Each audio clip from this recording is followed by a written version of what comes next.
Hello बच्चों, let's read the question. Write short note on the following. Ex-situ conservation. In this question, the key concept is ex-situ conservation.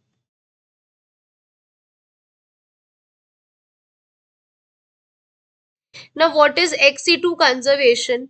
Basically, इस conservation में क्या होता है? It means conserving all living species in man-made habitat. Man-made habitat that are similar to their natural living habitat. जो किसके similar होते हैं? To natural habitat.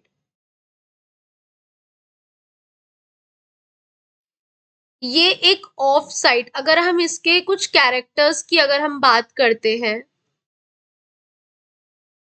तो फर्स्ट इसमें क्या हो जाएगा, that it is an off site conservation.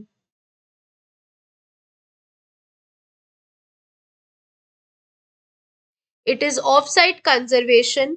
इसमें मैन मेड हैबिटेट इन्वॉल्व होते हैं, as we have studied the definition कि इसमें मैन मेड हैबिटेट इन्वॉल्व होते हैं. एंड ये अबंडेंटली स्पीशी के लिए या एनिमल के लिए, नॉट इन अबंडेंस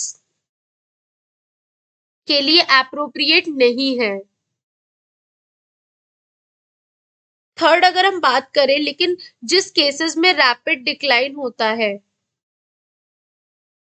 स्पीशी का ड्यू टू एनी फैक्टर, उसमें ये बहुत हेल्पफुल माना गया है. नेक्स्ट हो गया ये, इससे हम अपने क्रॉप्स और वाइल्ड रिलेटिव्स को भी क्या कर सकते हैं, प्रिजर्व कर सकते हैं.